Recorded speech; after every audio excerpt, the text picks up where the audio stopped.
Well, welcome back. Simple truth. Hopefully you said yes to the eye of the tiger, right? And you've been doing battle with the enemy this week. Not you alone, but you and the master of disaster, Jesus, right? Who walks down to the ring with you. That's what we were talking about last week. I just made up the master of disaster, right? I think that's from Rocky, right? But you walked it down to face the enemy, and Jesus joined you. You see, here's the problem. I need you to understand this. We're standing behind the curtain, and the enemy is making his call out. Hey, cancer. Hey, financial ruin. Hey, broken relationships. Hey, whatever it is, right? He's making the call, and we stand behind the curtain. We stand behind the curtain. We stand behind the curtain. Let me tell you about a story, right? This reminds me of Elijah. Elijah stayed in the cave. God tried to call him out. Come fight with me. Come fight with me. Come. And Elijah stayed in the cave until the small voice. And then that drew him out. God is asking you to come through the curtain. Start walking down towards your enemy. The second that you walk through the curtain, Jesus will be there to walk with you. Now you're going to be like, oh, Andy, Jesus is... Listen, we could argue theology. I don't know that Jesus is behind the curtain with you, standing there, holding your hand, letting you be in fear and trepidation. And if he was, you wouldn't be any of those things if he was actually standing there with you. I think Jesus is on the other side of the curtain going, come on, just take one step through the curtain and I got your hand. Take one step, face this enemy. Come on, you can do this, right?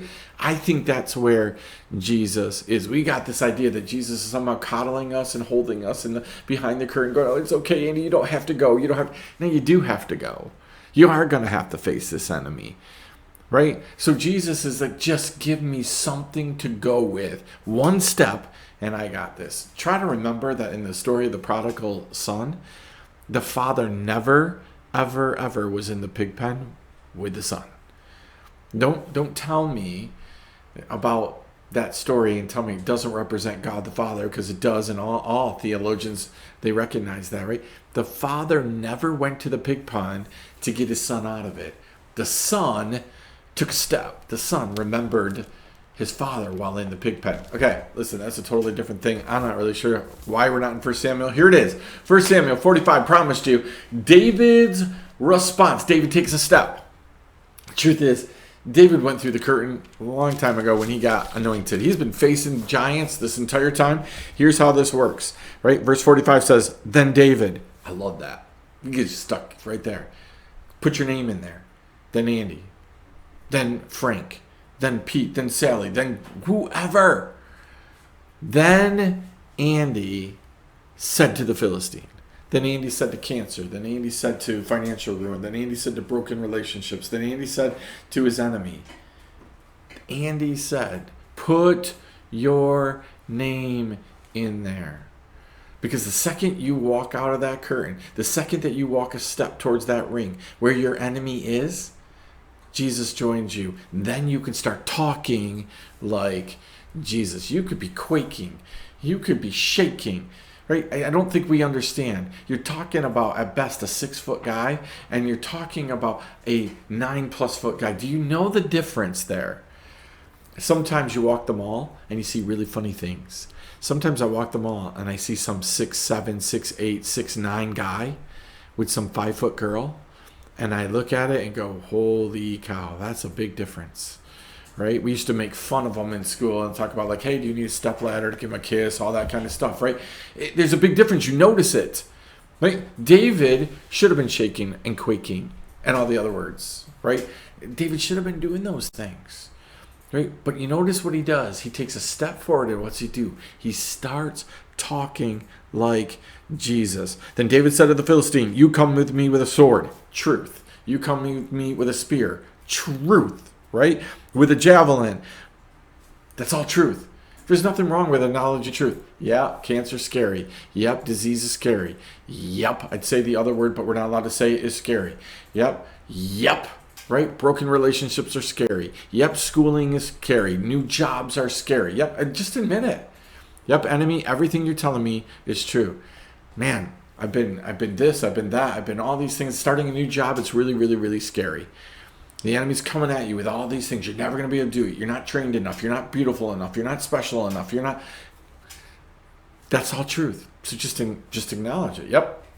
And then you get on to the next part. You come at me with all these things, but here's what I'm doing. But I come to you in the name of the Lord of hosts, the God of the armies of Israel, whom you have defied. I hope you tell truth like that. You tell the enemy exactly what's going on, because you're about ready to tell him to stick it, but you got to prep it first, because the phrase stick it doesn't really fit too well until you prepped it, right? You got to prep it here. And so what he says is like, listen, you gave me 3 things, right? He says to them, you came against me with a sword, a spear, and a javelin. Here's what I'm telling you, right? I come to you in. You came to me against me. I'm coming to you in the name. We just did a seeds about names. This is super important, right? I come to you in the name, right, of the Lord of hosts, of God's armies, right, whom you have defied. You want your 3 things? Great. Here's who I'm coming to. If you look at your enemy and you say, you're defying the God of heaven, the Lord of hosts, you're defying him. And I'm coming against you because you're doing that. I'm not coming against you because you called me a name. I'm not coming against you because you said I look funny and my mother dresses me funny. I'm not coming against you on those things. I'm coming against you because you defied my God. Like, listen, sometimes we think God's going to fight battles he's never going to fit. If you think because somebody made fun of your fingernail color that God's going to strike them down with lightning, then you're like James and John. Ooh, please pick me. Can we call fire down from heaven and destroy this guy? Like, come on. That's ridiculous. God isn't going to destroy his creation, right? And maybe just for the record, just between you and me, your fingernail color choice, it's lacking. Your fingernail color challenged, right? You just are, right? You just need some help in that department, right? So God's not going to strike people down because they're telling truth. Here's what God's going to do. God's going to defend himself when people defy God. Be careful. Be careful that your bosses are really defying God. You just don't like what they say. That's not the thing, right? Be careful that your husband, that your wife, that your children, be careful the people you go to church with. There's a big difference between defying God and defiling godly things, and just we don't like it. We prefer a different choice, a different preference.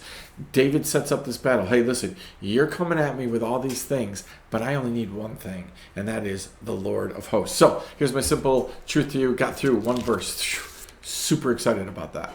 Right? Here's my challenge.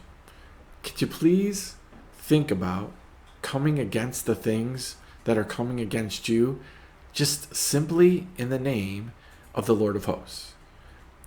Don't come with him all of the stuff you have. Come at your enemy with God.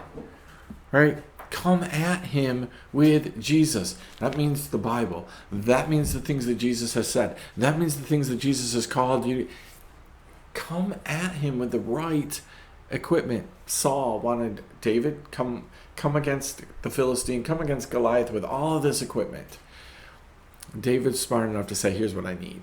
I just need the name of Jesus. So hey, whatever you do this week, could you go out with the name of Jesus? Hey, we'll see you next time. Simple truth.